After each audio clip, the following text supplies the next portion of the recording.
다음은 이어서 두 번째 리빙 투게더 글로잉 투게더라는 주제로 주식회사 고려 BNP 사업장 사례를 한국능률어팩 컨설팅 김철우 수석 컨설턴트께서 발표해 주시겠습니다. 예, 박수로 맞이하겠습니다. 마찬가지로 20분 내외로 부탁드리겠습니다. 네, 안녕하십니까. 2022년 일타혁신 포럼 우수 사례 NCS를 활용한 평가체계 구축 사례를 발표하게 된 한국능률어팩 컨설팅 김철우입니다. 네, 발표 순서는 기업 소개, 컨설팅 추진 배경 및 컨설팅 프로세스, 추진 영역 및 일타 형식 성과, 그리고 마지막으로 세부 설계 내용 및 과정 관리를 평가체계 구축 중심으로 발표하겠습니다. 네, 저희 고려 BNP는 1988년도에 설립이 되었고요.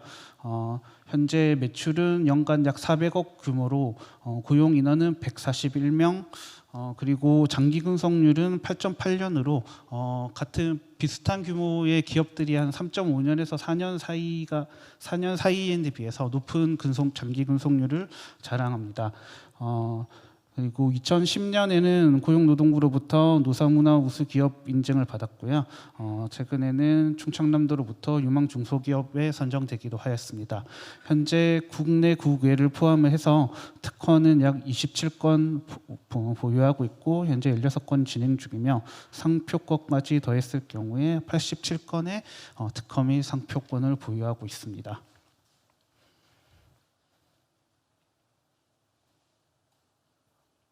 네, 간단한 연역으로는 원래 88년도에 인천에서 처음 설립되어서 2001년에 충남 예산에 공장을 설립하고 회사명을 고려 BNP로 변경하였습니다. 그리고 2002년부터 2006년까지는 국내 유통 네트워크를 구축해서 안정적 수익 기반을 확보하는 것을 목표로 하여 회사가 성장하였고요. 2007년 이후로는 2012년에 수출 300만 부를 달성하고 15년에는 500만 부를 달성하는 등 현재는 글로벌 선도 기업으로 나아가고 있습니다. 네, 주요 생산 제품으로는 동물의약품인데요. 백신, 그다음에 동물 치료제 등 생물학적 제제와 소독제, 살충제, 영양제 등 화학적 제제를 개발하고 생산 판매하고 있습니다. 네, 다음으로 컨설팅 추진 배경 및 컨설팅 프로세스에 대해서 설명드리겠습니다. 저희 고려 BNP는 2022년 일타혁신 컨설팅 1차 수에 참여해서 임금 체계 개선, 평가 체계 개선, 그리고 작업 조직, 작업 환경 개선 영역을 수행하였습니다. 총 컨설팅 기간은 21주간으로 진행이 되었고요. 컨설팅 수행 목적으로는 저희가 이제 그 코로나로 발생하면서 아무래도 닭고기나 돼지고기의 수요가 좀 줄어들었고요. 그러다 보니까 관련 이제 의약품 백신이라든지 화학제들 제품의 수요도 줄어들고 하다 보니까 매출은 계속 감소하고 있는 추세였습니다. 그러나 이 기회에 좀 회사 내실을 좀 더 다지고자 하는 대표이사님의 의지가 있으셨고요. 회사 관리 시스템 중에서 가장 중요한 것이 인사관리 체계라고 생각을 하셔서 이 컨설팅을 진행을 하게 되었습니다. 사실 작년에 이제 평생학습 체계 구축도 진행을 하였는데요. 그때 대표이사님이 이 컨설팅의 효과를 실감하시고 올해도 이어서 신청을 하게 되었습니다.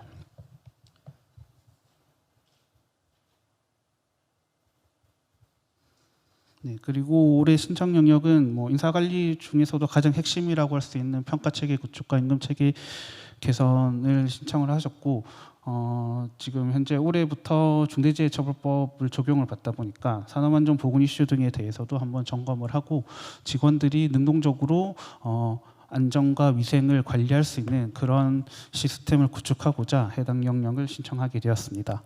컨설팅 진행은 네, 컨설팅 진행은 운영위원회, 컨설팅 전담팀, 컨설턴트 이렇게 구성돼서 했고요. 운영위원회는 각 본부의 장과 부사장으로 구성되어서 컨설팅 진행 과정에 대해서 보고받고 의사결정하는 과정을 거쳤습니다. 컨설팅 전담팀은 인사관리 임원과 인사 담당자 그리고 수행 컨설턴트로 구성되어 진행을 하게 되었습니다. 네, 컨설팅 프로세스를 보시면은 우리 일탁신 컨설팅 프로세스처럼 착수 미팅 후에 통합 진단을 통해서 현재 문제점과 앞으로 개선될 방향을 결정을 하였고요. 세 가지 영역에 대해서 각각 구체적으로 진행이 되었습니다. 그런데 그 각각 컨설팅 영역에서 물리적 시간이나 이런 거를 고려를 해서 분할해서 진행하기보다는 세 가지 영역이 동시에 진행이 됐다고 보시면 되고요. 현재는 지금 이행 관리가 진행이 되고 있습니다. 네, 각 영역별로 개선 성과를 보시면은 평가 체계 개선 같은 경우에는 기존에는 사실 직무 분석이 진행된 바가 없고 앞서 말씀드린 대로 작년에 평생학습 체계 구축을 하면서 이런 구체적인 직무 분석과 직무 기술서의 필요성을 회사에서 절감을 하게 되었고 올해 본격적으로 진행을 하게 되었습니다. 직무 분석이 제대로 진행된 바가 없다 보니까 그 기존의 평가 같은 경우에는 비계량적이고 정성적 평가 지표로 구성되어 있는 평가로 주로 진행이 되었고요. 그래서 아무래도 직원들을 평가하는데 좀 애로사항이 많이 있었습니다. 또한 그 평가 결과가 보상 체계와 직접적으로 연동이 되어 있지 않았기 때문에 어떤 평가 결과에 대한 활용도도 상당히 떨어졌고요. 직원들한테 동기를 부여하는 측면에 있어서도 효과적이지 못했습니다.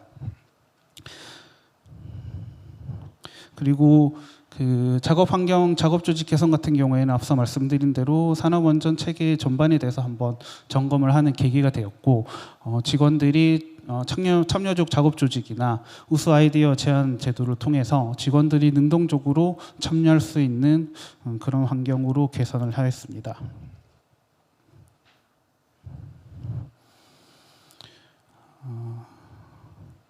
네, 세부 내용은 참고 자료를 확인해 주시면 되겠습니다. 네, 세부 설계 내역에 대해서 설명드리겠습니다. 지금 기존의 평가 제도가 제대로 구축이 되어 있지 않다 보니까 직원들의 실적을 평가하거나 직원들을 동기를 부여하는 데 상당히 애로사항이 있었고 이런 평가 제도 의 개선이 성과관리 체계를 구축하는 것으로 해서 직원들에게 목표 달성을 위한 동기를 부여를 하고 직무 수행의 몰입도를 제고함으로써 조직의 성과를 지속적으로 향상시키는 선순환 구조를 정착시키고자 하였습니다.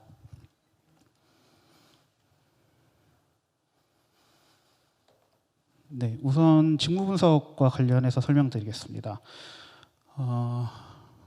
이게 직무 분석이라는 게 사실 뭐 워낙 방대하기도 하고 백지 상태에서 진행을 하다 보면은 그 방향성이나 정확성이 떨어지는 경우들이 많습니다. 그러다 보니까 이 NCS를 활용하는 경우들이 많이 있었고 저희도 이 NCS를 적극 활용해서 평가 지표를 개발하는 데 집중하였습니다. MCS 학습 모듈을 통해서 해당 직군의 계략적인 개요를 파악을 하고요. 그다음에 그 직무 기술서를 도출을 해서 KS 등을 검토를 해서 세부 직무를 도출하는 과정을 거쳤습니다. 다음으로 NCS 훈련 기준을 검토를 해서 기초 직무 역량도 파악을 하였고 그다음에 기타 정보들에 대해서도 파악을 하였습니다. 이게 해보시면 아시겠지만 그 NCS가 워낙 세부적이고 구체적이다 보니까 한 직무에 대한 이 직무 기술을 뽑아내면 양이 상당히 많습니다. 그래서 저희는 그 많은 양을 토대로 해서 소거하는 형태로 실제로 기업에 적합한 부분만 추출해내는 형태로 직무 분석을 진행을 했습니다.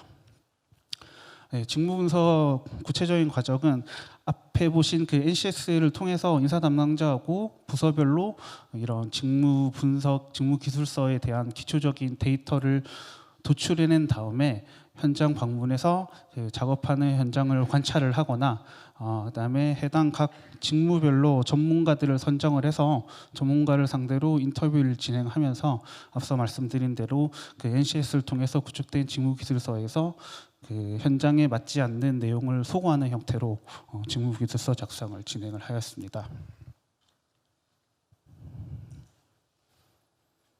네, 그렇게 해서 그 한 가지 팀에 대한 예시를 가지고 왔는데요. 우선 직무 기술서 같은 경우에는 부서별 핵심 목표를 이렇게 도출을 하였고요. 다음에 그다음에 핵심 단위 업무, 그리고 그 단위 업무에서 세부적인 업무가 어떻게 구성이 되는지에 대해서 작성을 했습니다. 그리고 학력 및 자격 요건과 지식 스킬 태도 KSA가 구체적으로 어떻게 되어 있는지 확인을 하였고요. 이런 과정을 통해서 최종적으로 작성된 직무기술서입니다. 그래서 핵심 목표, 세부 업무, 그다음에 관련 자격 및 요건, 그다음에 KSA 행동 역량, 그리고 기타 커뮤니케이션 이런 부분들까지 작성을 했고요. 이 직무기술서는 아무래도 평가 제도에 활용하기 위해서 작성된 것이다 보니 내용이 상당히 세부적이고 구체적이고 현재 이행 관리 중에는 채용의 직무기술서를 활용하기 위해서 이 해당 직무기술서를 좀 더 추상화시키고 포괄할 수 있게 하는 작업을 진행을 하고 있습니다. 직무 역량은 그 NCS 활용을 통해서 추출된 각 직무 역량과 그리고 해당 직무에 대한 역량으로 배정이 안 됐더라도 그 필요한 역량이 있을 수 있기 때문에 그 역량을 전체 풀로 구성을 해서 각 부서별로 적합한지에 대해서 다시 한번 검토를 했고요. 이렇게 해서 각 직무별로 도출된 직무 역량을 바탕으로 수준별 행동 지표를 구성을 하였습니다. 수준별 행동 지표는 컨설팅 전담팀에서 각 레벨별 행동 지표를 작성을 하였고요. 해당 직무 전문가와 인터뷰를 하면서 수정돼야 되는 내용들에 대해서 수정을 했습니다. 지금 여기 기존에 있던 거는 프로젝트 목표 달성을 위한 품질 관리 능력이라고 조금 추상적이라면은 밑에는 확보를 위해서 이슈를 검토하고 품질 및 리스크를 관리할 수 있는 능력이라고 좀 구체화하는 형식으로 작성을 하는 사례들이 있고요.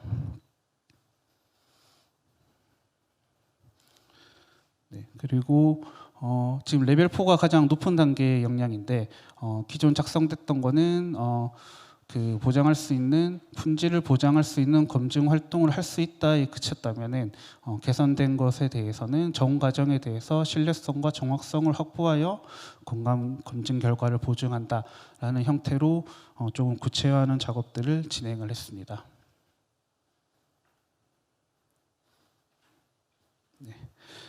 해당 직무 역량까지 봤고요. 다음으로 KPI 도출 절차에 대해서 설명드리겠습니다.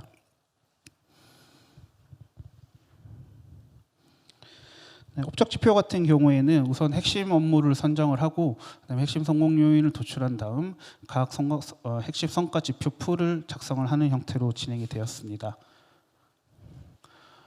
전체적인 지표 설계의 로드맵은 전사 목표가 우선 선정이 되면은 분부별 목표를 선정을 하고 거기에 맞는 팀 KPI를 설정한 다음에 그 팀 KPI와 연동된 개인별 KPI를 도출하는 형태로 설계를 하였고요. 개인별 KPI 같은 경우에는 팀 공통 KPI와 개별 KPI, 개별 KPI 같은 경우에는 분기별 필수 KPI와 이슈별 KPI 형태로 작성하는 걸로 설계를 했습니다. 하지만 그 올해 하반기 같은 경우에는 해당 처음 도입하는 부분이기 때문에 팀 KPI까지 도입을 해서 현재 성과를 측정하고 있습니다. 각 KPI는 BSC를 활용을 해서 재무 관점, 고객 관점, 프로세스 관점, 학습 성장 관점에서 2개에서 3개 내지 KPI를 설정을 해서 삭제하거나 추가하는 형태로 진행이 되었습니다. 그렇게 해서 작성된 KPI인데요. 일단 그 최대한 이 수행 과정을 보여드리기 위해서 수정 없이 가져왔고요. 그래서 이렇게 해서 각 본부별로 팀별로 KPI를 설정을 해서 최종적으로 확정하는 형태로 진행이 되었습니다. 최종 확정된 KPI는 이런 형태로 됐고요. 각 그 성과 결과에 따라서 등급을 책정할 수 있도록 세부 기준을 마련하였고 측정 주기에 대해서도 설정을 하였습니다.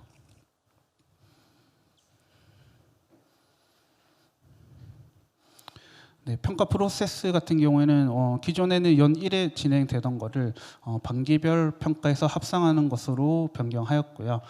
평가자는 업적 같은 경우에는 기존과 동일하게 1차 평가자, 2차 평가자로 구성이 됐고 역량 평가 같은 경우에는 자기 평가를 추가를 해서 총 3차 평가가 되도록 하였습니다. 그리고 이 업적 평가에서 KPI 달성률 반영도는 전사 KPI 20%, 분부팀 50%, 개인 업적 30%로 했고요. 앞서 말씀드린 대로 하반기 같은 경우에는 개인 평가는 들어가지 않기 때문에 현재 본부팀 평가가 80%로 구성되도록 하였습니다. 역량 평가 같은 경우에는 개인 표창이나 징계 이력이 반영될 수 있도록 수정을 하였고요. 네, 역량 평가의 특징이라면 아까 보셨던 레벨별 행동 지표를 설정을 해서 좀 더 구체적으로 평가할 수 있도록 구성을 하였습니다.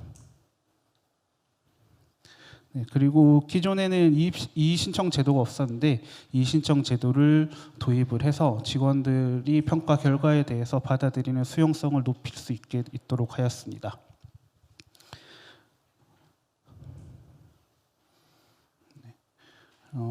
임금 체계 개선 같은 경우에는 주요 설계 내역으로는 기존에는 사실 연봉 결정에 정확한 지표가 없었기 때문에 직급별 연차별 그 연봉 설정 시에 기준점이 될 수 있는 페이 밴드를 설정을 하였고요. 이 나머지 금액에 대해서는 보안상 현재 중간값만 표시를 하였습니다. 그리고 성과급 같은 경우에는 평가 제도 개선과 연동하여서 진행을 하였고 이 40페이지의 이 비율은 아까 말씀드린 대로 전사 20%, 팀 본부 50%, 개인 30%로 구성되어 있습니다. 수치가 잘못 표현돼서 죄송합니다. 이렇게 해서 성과급을 도입을 하였고 네, 했습니다. 최종적으로는 연봉 인상까지 평가 결과에 연동시키는 것인데 현재 연봉과 연동시키는 것은 2024년 이후로 실시하는 것으로 연기한 상태입니다. 이유는 너무 갑자기 많은 것이 바뀌면 직원들이 혼란스러워할 수 있기 때문에 가장 큰 관심사라고 있는 연봉 결정에 대해서는 조금 연동 시기를 뒤로 늦춰놨습니다. 네, 작업 조직, 작업 환경은 간단하게 준비를 했는데요. 앞서 말씀드린 대로 산업안전 보건 체계에 대해서 전반적으로 검토를 하였고요. 그다음에 능동적으로 직원들이 참여할 수 있도록 멘토링 제도와 아이디어 제안에 대한 보상 제도를 구축하는 형태로 진행이 되었습니다. 네, 이상으로 사례 발표를 마치겠습니다. 감사합니다.